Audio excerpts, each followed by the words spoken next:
Sheikh Khalid's hidden camera captured something impossible at 3 a.m. His daughter, who'd been in a coma for 6 months, was sitting up in bed having a full conversation with her nurse. But when he heard what they were discussing, his world shattered. The nurse was explaining how someone in his own family had been poisoning his child, keeping her unconscious while slowly planning her murder. The person responsible wasn't a stranger or enemy. It was his own brother, the man he'd trusted with his business empire and his daughter's care, who had already killed once and was preparing to finish the job. If you're enjoying this story, don't forget to hit that subscribe button, like this video and comment where you're watching from. Your support helps us bring more powerful stories, and trust me, you won't want to miss them. Now, let's get into the story. 6 months. 6 months since his 7-year-old daughter Amira had collapsed at her birthday party, and the doctors still had no answers. One moment she was blowing out candles, laughing with that infectious giggle that could light up his darkest business days.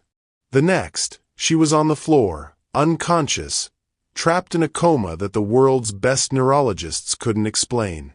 Have you ever felt completely powerless despite having all the power in the world? What would you do if money couldn't solve your biggest problem? Khalid stopped at the massive window overlooking Dubai's skyline. His business empire stretched across 3 continents. His decisions moved oil prices. His word could make or break entire companies. But none of that mattered when your child was fighting for her life. The medical wing of his mansion had become a second home. He'd converted an entire floor into a state-of-the-art hospital suite, complete with the most advanced monitoring equipment money could buy. Specialists flew in from Johns Hopkins, Mayo Clinic, even experimental research facilities in Switzerland. Each one promised hope. Each one left empty-handed. The parade of nurses had been just as disappointing. Competent, sure. Professional, absolutely. But they treated Amira like a case number, not like the vibrant little girl who used to sneak into his office during important meetings just to give him a hug. "Baba," she used to whisper in Arabic, "are you too busy for me today?" "Never, Habibti. Never too busy for you." But now she couldn't whisper anything. Couldn't hug him. Couldn't even open those bright brown eyes that reminded him so much of her mother. His phone buzzed. A text from his assistant. "New nurse arrives tomorrow. Kamala Williams. Credentials attached." Khalid scrolled through the file. 26 years old. Graduated top of her class from Northwestern. Specialized in pediatric neurological care. But what caught his attention were the references. Families didn't just recommend her. They practically worshipped her. "Miraculous recovery," one wrote. "Our son woke up after 3 weeks with Kamala when doctors said he might never respond again." Another, "She didn't just care for our daughter. She saved our family." Too good to be true? Maybe. But desperation makes you grab at anything that looks like hope. 3,000 miles away, Kamala Williams stood in her tiny Chicago apartment, staring at the plane ticket to Dubai. Her reflection in the cracked bathroom mirror showed a young black woman with tired eyes and determination written in every line of her face. She'd been working double shifts at Chicago General for 2 years, sending every spare dollar to her foster mother who was fighting cancer. The woman who'd taken her in at 15 when no one else would. The woman who'd believed in her when she was just another angry kid from the system. "Baby girl," Miss Ruby had whispered during her last hospital visit, "you got healing hands. Always did. Don't you forget that. Healing hands." If only it were that simple. The Dubai job paid more in 3 months than she made in a year at the hospital. Enough to cover Miss Ruby's treatment, maybe even get her into that experimental trial in California. But taking care of a billionaire's daughter came with complications she wasn't sure she was ready for. Her phone rang. Miss Ruby's raspy voice filled the small apartment. "You packed yet, honey?" "Getting there," Kamala lied, still staring at the ticket.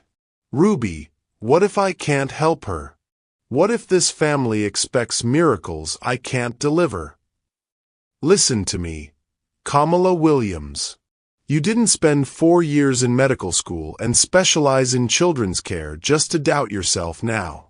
That little girl needs you, and you need this job. Sometimes God puts us exactly where we're supposed to be."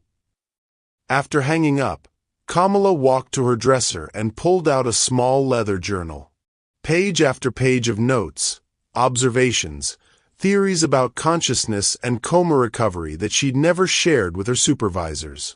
Techniques she'd learned not from textbooks, but from years of actually listening to patients everyone else had given up on. The medical establishment didn't always appreciate her methods. Unconventional, they called her. Too emotionally involved. But those same supervisors couldn't argue with her results. She packed the journal at the bottom of her suitcase. Whatever was waiting for her in Dubai, she'd face it like she'd faced everything else, with determination and the belief that every person deserved someone who'd fight for them.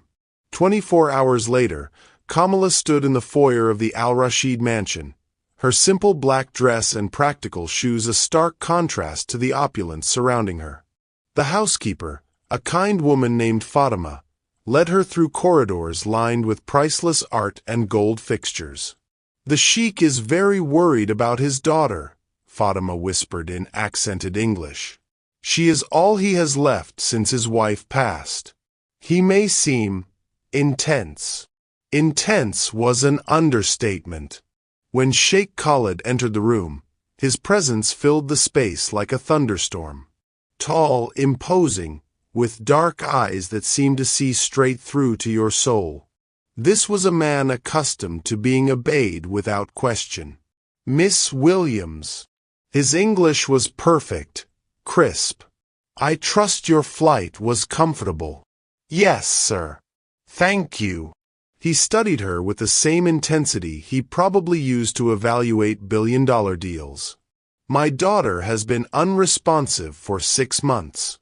The previous nurses followed protocols, administered medications, filed reports. Professional, but—" He paused, something flickering across his features. "Cold. Amira deserves better than that." Kamala met his gaze steadily. "Children in comas aren't just medical cases, Mr. Al-Rashid. They're still people. Still listening, even when they can't respond. I believe in treating them that way." Something shifted in his expression. "Show me." The medical suite took Kamala's breath away. Equipment worth millions, monitoring systems more advanced than most hospitals, and in the center of it all, a small hospital bed where a beautiful little girl lay motionless. Amira had her father's dark hair but a softer face, even in unconsciousness. Kamala approached slowly, noting the readings on various monitors, the 4 lines, the breathing apparatus. All perfectly maintained, all functioning exactly as they should. But something felt wrong. "Her vital signs are stable," she observed, "but there's something." She moved closer, studying Amira's face. Has she always been this deeply unconscious? No periods of increased activity, no response to stimulation at all. Nothing. The doctors say her brain activity is minimal, consistent with deep coma.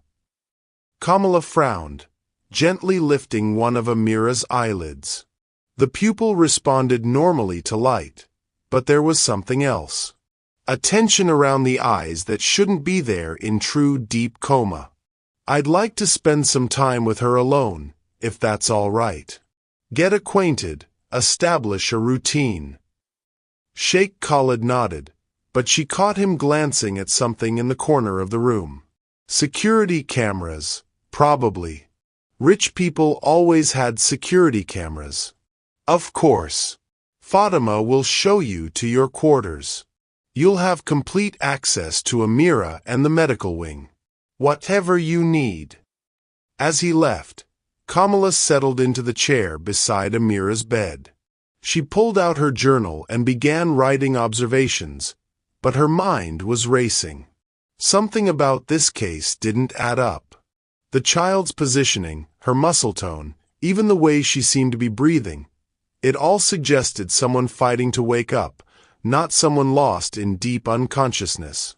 "Hey there, sweet girl," she whispered, taking Amira's small hand in hers.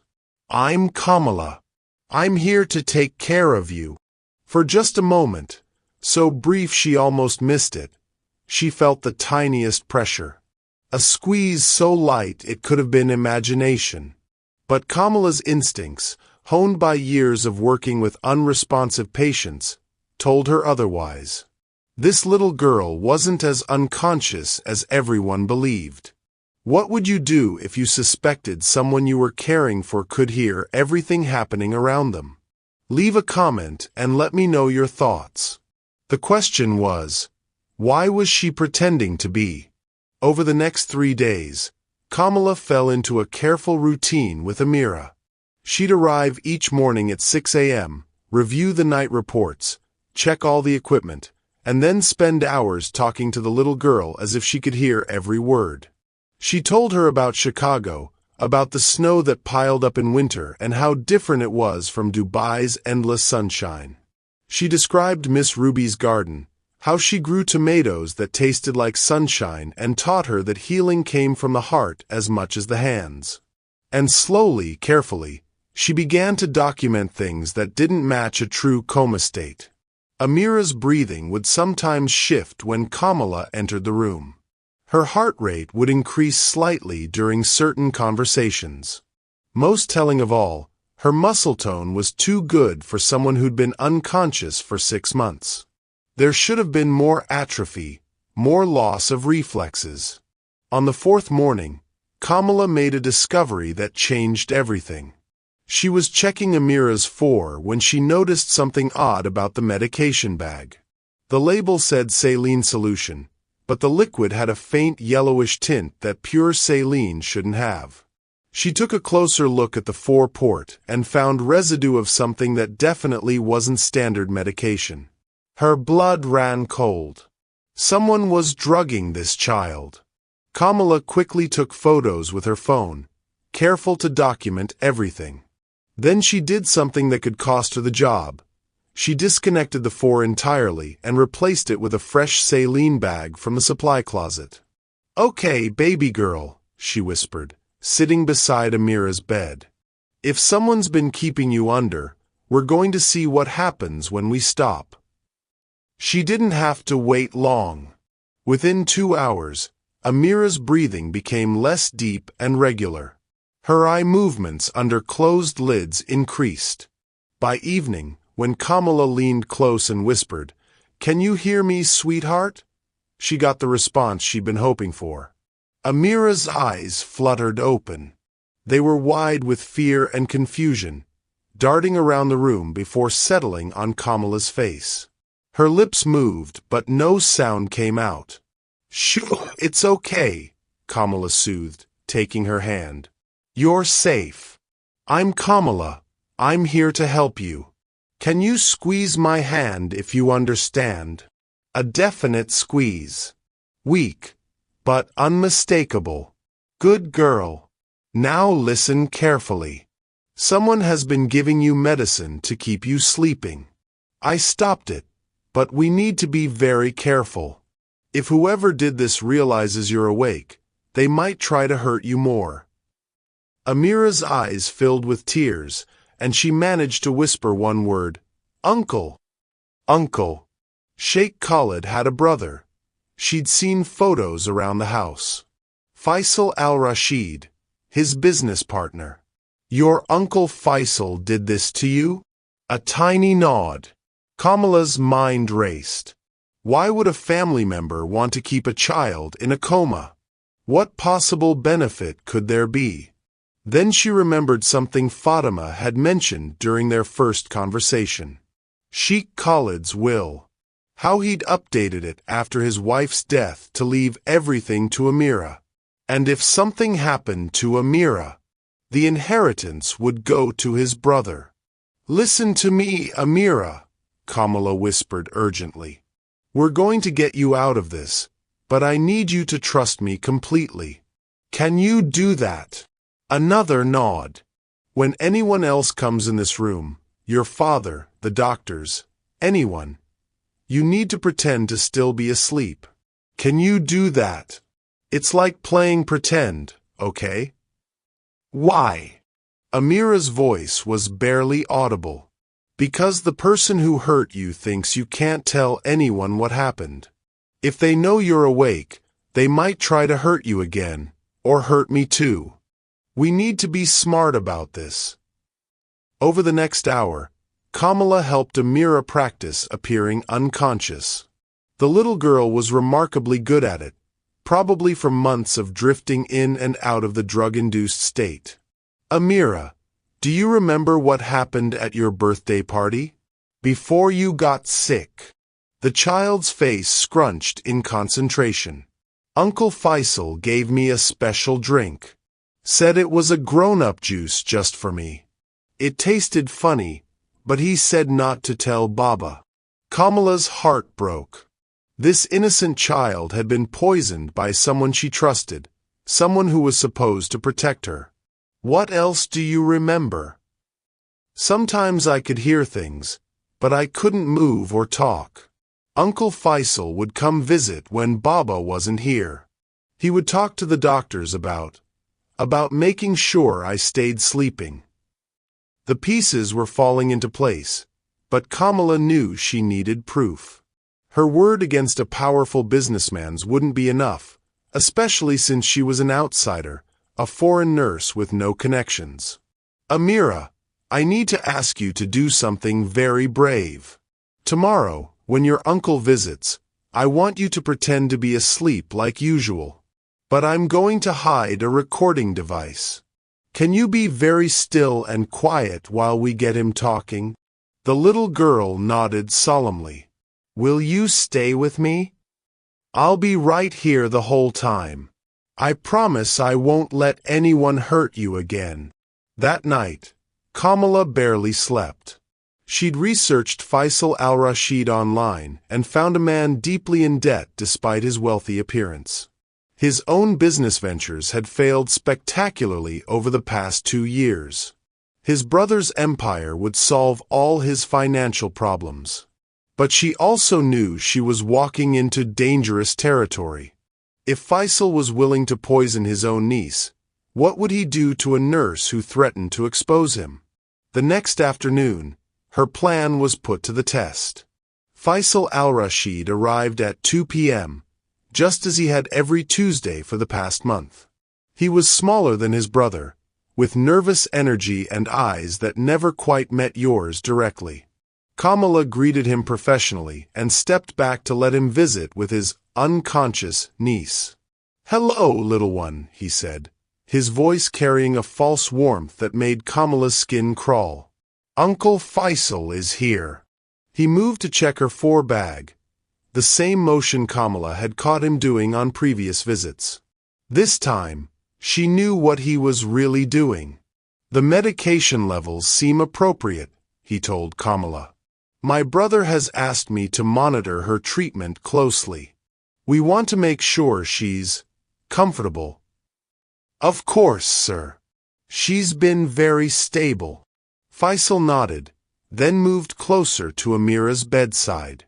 What he said next, thinking his niece couldn't hear him, sealed his fate. "Just a few more weeks, Habibi," he whispered in Arabic, stroking her hair. "Uncle needs you to sleep just a little longer. After your father's reading next month, everything will be different. You won't have to worry about waking up at all." Kamala's blood turned to ice. He wasn't just keeping Amira sedated. He was planning to kill her.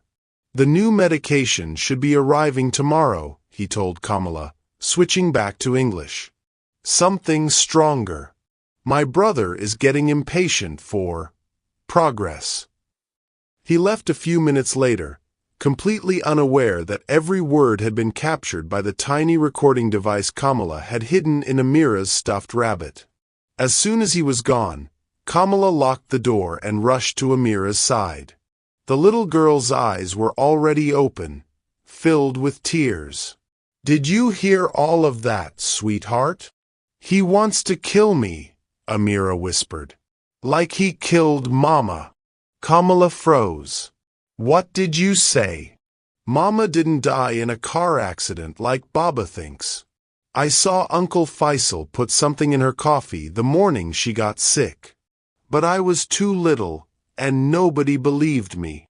Have you ever discovered a truth so terrible you weren't sure anyone would believe you? What would you do if a child's life depended on convincing the right people? Share your thoughts below. The scope of Faisal's crimes was becoming clear. He'd murdered his sister-in-law and was now trying to eliminate his niece to inherit his brother's fortune. But Kamala knew that having a recording wouldn't be enough. Faisal had too much power, too many connections. She needed to be smarter than that. "Amira, does your father have his own security team? People he trusts completely?" "Yes. Omar is the head of security. He's been with our family since before I was born. Baba trusts him more than anyone." "And where would your father be right now?" "Probably in his office. He stays there late when he's worried about me." Kamala made a decision that would either save Amira's life or cost them both everything. "We're going to tell your father the truth. Tonight. All of it." But as she prepared to leave Amira's room, she heard footsteps in the hallway. Heavy, familiar footsteps that belonged to Sheikh Khalid himself. He was coming for his nightly visit, just like always. Except tonight, instead of finding his daughter unconscious, he was about to discover that she'd been awake and aware for months. The question was, would he believe the incredible story Kamala was about to tell him, or would he think she was a delusional nurse who'd somehow manipulated his vulnerable daughter? And more importantly, was Khalid himself part of the conspiracy, or was he the key to stopping it? As the footsteps grew closer, Kamala squeezed Amira's hand and whispered, "Remember, pretend to be asleep until I give you the signal. We're about to find out if your father is the man we hope he is." The door handle turned. Sheikh Khalid al-Rashid was about to learn that his entire world had been built on lies. Sheikh Khalid entered his daughter's room with the same heavy heart he'd carried for 6 months. Every night, he sat beside her bed, talking to her unconscious form, praying for some sign that she might return to him. Tonight felt different, though. Kamala was standing beside Amira's bed with an expression he couldn't quite read. Nervous, determined, almost protective. "Good evening, Miss Williams. How has she been today?" "Mr. al-Rashid, I need to speak with you about something very important. Something that's going to be hard to believe." Khalid frowned. In his experience, when people preface conversations that way, they were usually about to ask for money or make excuses for poor performance. "If this is about your compensation." "Your daughter is awake." The words hit him like a physical blow. "What did you say?" "Amira has been conscious and aware for months. Someone has been drugging her to keep her in this state." Kamala's voice was steady, but he could see her hands trembling slightly. "Sir, I believe your daughter's life is in danger." Khalid's first instinct was anger.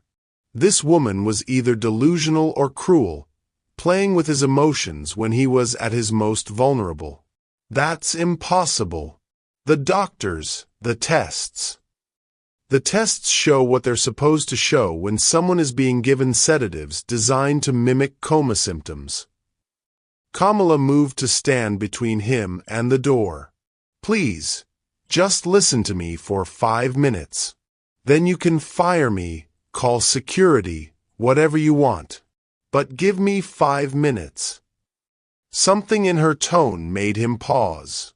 He'd built his empire by reading people, and Kamala Williams didn't look like someone who was lying or crazy. She looked like someone who was terrified but determined to do the right thing. 5 minutes. Kamala took a deep breath. 3 days ago, I noticed irregularities in Amira's 4 medication. Someone has been adding sedatives to her saline drip. When I replaced it with pure saline, she began to wake up. Please, let me finish. She pulled out her phone and showed him photos of the tainted 4 bag, the residue on the lines, the documentation she'd kept. Your daughter remembers everything that's happened to her. She remembers who did this to her. Khalid's legs felt weak. He sank into the chair beside Amira's bed, staring at his daughter's peaceful face. Could it be possible? Could she have been trapped, aware but unable to respond, for all these months? If what you're saying is true, then who? Your brother Faisal.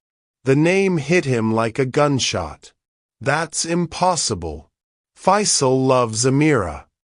He's been here every week, worried sick about her. He's been here every week to monitor her condition and adjust her medication to keep her unconscious. Mr. Al-Rashid, I have a recording of him admitting it. Kamala played the audio from that afternoon. Faisal's voice filled the room, speaking in Arabic about keeping Amira sedated until after the will reading, about making sure she wouldn't have to worry about waking up at all. Khalid's face went white. His hands clenched into fists as his brother's words sank in.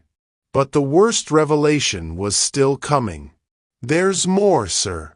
Amira believes your brother also killed your wife. No. The word came out as a broken whisper. Sarah died in a car accident. The police investigated. Amira saw him put something in her mother's coffee the morning she got sick. She was too young then for anyone to believe her, but she remembers. The room spun around Khalid. His wife. His daughter. His own brother had destroyed his family for money. He struggled to form words. I need to see her. To talk to her. Kamala nodded and moved to Amira's bedside. Amira, sweetheart, it's safe now. Your father is here. Slowly, carefully, Amira's eyes opened. When she saw her father's face, tears began streaming down her cheeks. Baba! Her voice was hoarse from months of disuse. Khalid fell to his knees beside the bed, taking his daughter's hand in both of his. Habibti, my heart, you're really awake? I tried to wake up so many times, but the medicine made me too sleepy. Kamala helped me. He looked up at the nurse with an expression of pure gratitude and devastation. How long have you known? 3 days. I wanted to be sure before I told you. And I wanted to have proof. Uncle Faisal hurt me, Baba, Amira whispered. At my birthday party. He gave me special juice and said not to tell you. Khalid's jaw clenched. His brother had sat in this very room, expressing concern and sympathy, while knowing exactly what he'd done. The betrayal cut deeper than any business deal gone wrong, any financial loss he'd ever suffered. We need to call the authorities, Kamala said quietly. But we need to be careful. Your brother has connections, influence. We need to make sure the right people hear this evidence. Omar, Khalid said immediately. My head of security. He's been with my family for 20 years. I trust him completely. Within minutes, Omar had arrived. A tall, serious man with intelligent eyes who took in the situation with professional calm. Khalid quickly explained everything, while Omar listened without interruption. Sir, with your permission, I'd like to contact my friend at Dubai Police. Inspector Hassan Al-Mahmoud. He's honest, can't be bought, and he owes me a favor from years ago. Do it. But as Omar reached for his phone, they heard a commotion from downstairs. Voices, urgent and getting closer. He's early, Kamala said, checking her watch. Faisal wasn't supposed to come until tomorrow. Omar, get Amira out of here, Khalid ordered. Take her to the safe room. Baba, no. Amira gripped his hand. Don't leave me. I won't leave you, Habibi. But I need you to be safe while we handle this. Omar moved quickly, gently lifting Amira from the bed. There's a hidden panel behind the bookshelf in your father's study. You'll be safe there. As they disappeared through a connecting door, Khalid turned to Kamala. Hide that recording device. If Faisal suspects anything. The door burst open. Faisal al-Rashid strode in, but he wasn't alone. Two men in dark suits flanked him. Private security, by the look of them. Brother, Faisal said, his voice tight with barely controlled panic. We need to talk. Khalid forced his expression to remain neutral, drawing on years of high-stakes negotiations. Of course. What brings you here so late? I've been hearing disturbing rumors. About new experimental treatments for Amira. About bringing in specialists who might complicate her condition. I'm not sure what you mean. Faisal's eyes darted to Kamala, then back to his brother. This nurse. Where did she come from? Who recommended her? My assistant found her. Excellent credentials, outstanding references. References can be faked, Khalid. I've done some research on Miss Williams here. Faisal stepped closer to Kamala, his voice dropping to a menacing whisper. Did you know she was fired from her last position? Accused of giving patients unauthorized medications. Kamala's heart hammered, but she kept her voice steady. That's not true. Isn't it? Faisal pulled out a folder. Medical board investigation, patient complaints, questions about her mental stability. Khalid recognized the tactic, classic character assassination, the kind of campaign his brother had used against business rivals for years. Which meant Faisal knew they were onto him. Even if that were true, Khalid said carefully, Amira's condition hasn't changed. Hasn't it? Faisal moved to the bag and examined it closely. His face darkened. This isn't the medication I approved yesterday. You approved medication for my daughter? As your business partner and the only other family Amira has, I've been consulting with the medical team, making sure she receives the proper care. The word proper carried a weight that made Kamala's skin crawl. Faisal knew that they knew. Where is she? Faisal demanded suddenly. What? Amira. Where is my niece? Khalid's blood ran cold. The bed was empty, the monitoring equipment silent. In the chaos of the confrontation, they'd forgotten to create a cover story for Amira's absence. She's having tests done, Kamala said quickly. Routine scans. At 10 p.m., Faisal's voice was deadly quiet. What kind of tests require a comatose patient to be moved at this hour?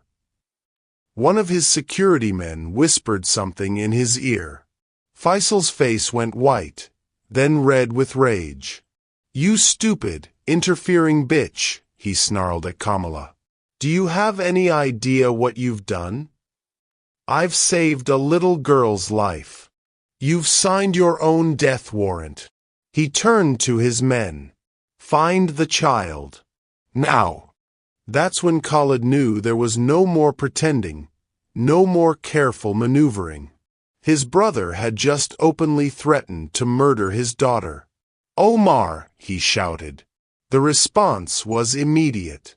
Omar appeared in the doorway with 4 other security guards, all armed, all loyal to the al-Rashid family, the real al-Rashid family. "Gentlemen," Omar said calmly, "please drop your weapons." Faisal's men hesitated, outnumbered and outgunned. "You can't do this, Khalid," Faisal said, but his voice had lost its authority. "I'm your brother, your business partner.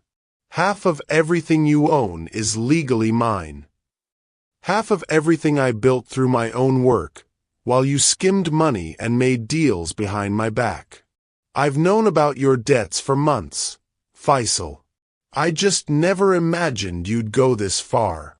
When someone you trust betrays you in the worst possible way, how do you find the strength to fight back? What would you do to protect the people you love? Let me know in the comments." Kamala stepped forward, pulling out her phone. "I think Inspector Al-Mahmoud would be very interested in hearing your confession from this afternoon." She played the recording again. Faisal's voice filled the room, admitting to keeping Amira sedated, planning to kill her after the will reading. "That proves nothing," Faisal said desperately. "Audio can be manipulated, faked." "Uncle Faisal." Everyone turned. Amira stood in the doorway, supported by Omar but walking on her own. She looked pale and weak, but her eyes were clear and determined. "I remember what you did to me," she said in a voice that seemed too mature for a 7-year-old. "I remember the special juice you gave me. I remember you talking to the doctors about keeping me asleep forever." Faisal stared at his niece in horror. "You're supposed to be. How are you?" "Awake. Alive." Amira took a shaky step forward. "I remember what you did to Mama too." "That's impossible. You were too young. I saw you put the white powder in her coffee. I saw her get sick and fall down. I tried to tell Baba, but everyone said I had bad dreams." The admission hung in the air like a death sentence. Faisal had just confirmed everything by his reaction. "Inspector Al-Mahmoud is on his way," Omar announced, along with a full forensics team to examine Mrs. Sarah's remains. Faisal made one last desperate play. "Khalid, think about this. I'm your only family besides Amira. Do you really want to destroy everything we've built together?" Khalid looked at his brother, this man who had murdered his wife, poisoned his daughter, and betrayed every bond of family and trust that should have been sacred. "The only thing you've built, Faisal, is a web of lies and murder. And it ends tonight." The police arrived 20 minutes later. Inspector Al-Mahmoud was a thin, serious man who listened to the entire story without interruption, examined all the evidence, and then arrested Faisal al-Rashid for attempted murder, conspiracy, and the suspected murder of Sarah al-Rashid. As they led his brother away in handcuffs, Khalid felt a small hand slip into his.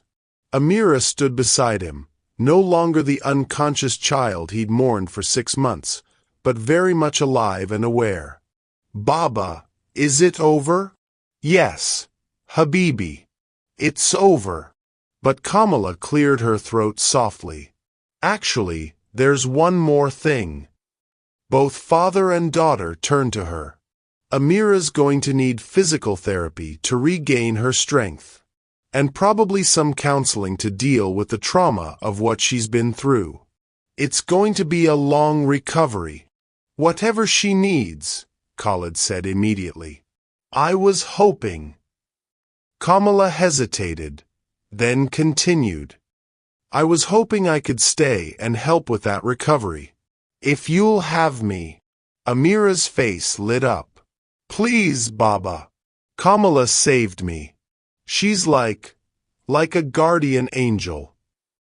Khalid looked at this young woman who had risked everything to save his daughter, who had seen what trained doctors missed, who had believed in a child when everyone else had given up. Miss Williams, you'll always have a place in our family, for as long as you want it. 3 months later, Amira was running through the mansion's gardens, chasing butterflies and laughing with the same joy she'd had before the poisoning. Her recovery had been remarkable, faster than anyone expected, though Kamala wasn't surprised. Children were resilient when they felt safe and loved. Kamala had moved Miss Ruby to Dubai for her cancer treatment, using the generous salary Khalid insisted on paying her. The experimental therapy was working, and for the first time in years, Kamala felt like she could breathe freely. Faisal al-Rashid had been convicted on all charges. The forensic examination of Sarah's remains had found traces of the same poison he'd used on Amira. He would spend the rest of his life in prison, never again able to hurt anyone. "Kamala!" Amira called from the garden. "Come play with us." Omar's twin daughters, who had become Amira's best friends and constant companions. The house that had once been full of grief and silence now rang with children's laughter. Khalid appeared beside her on the terrace, watching his daughter play. "I never thanked you properly," he said quietly. "You don't need to thank me. I was just doing my job." "No." He turned to face her. "Your job was to provide medical care. What you did was save my family. You gave me back my daughter and helped me find justice for my wife. That goes far beyond any job description."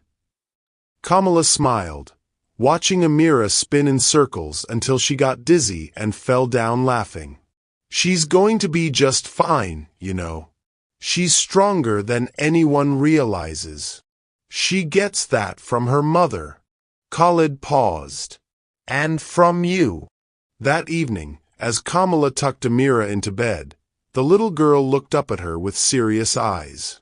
"Kamala, will you always stay with us?" "As long as your father will have me, and as long as you need me." "I'll always need you. You're my hero." Kamala kissed her forehead. "You're your own hero, sweetheart. You were brave enough to stay strong when everything was scary. You were brave enough to trust me when I asked you to pretend. And you were brave enough to face your uncle and tell the truth. But you saved me. We saved each other." As Kamala turned off the lights and headed to her own room, she felt a peace she hadn't known in years. She'd come to Dubai to earn money for Miss Ruby's treatment, but she'd found something much more valuable. A family who loved her, a child who needed her, and the knowledge that sometimes the most important thing you can do is simply believe in someone when everyone else has given up. Her phone buzzed with a text from Miss Ruby. "How's my girl doing?" Kamala smiled and typed back, "Living the dream.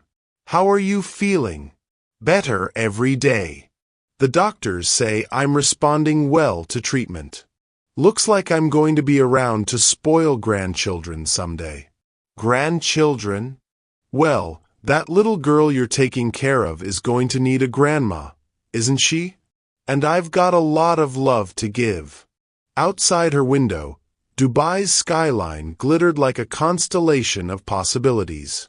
Kamala had learned that healing wasn't just about medicine and procedures. It was about seeing people for who they really were, believing in them when they couldn't believe in themselves, and never giving up hope even when everything seemed lost. Sometimes the people we're meant to help end up saving us instead. Have you ever experienced a moment when helping someone else changed your own life? Share your story in the comments. I'd love to hear how kindness came back to you. Tomorrow would bring new challenges, new patients to care for, new opportunities to make a difference.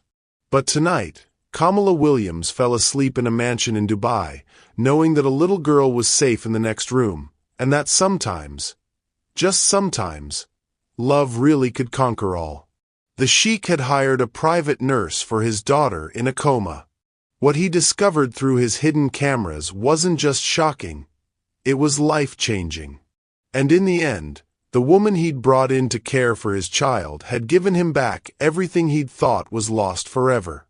Some stories end with justice served and families reunited. This one ended with something even better. The beginning of a new life built on truth, trust, and the unbreakable bonds that form when people choose to fight for each other against impossible odds.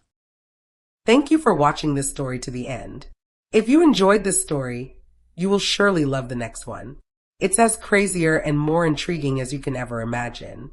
So do check it out. Click on the image showing on your screen right now to watch the next one.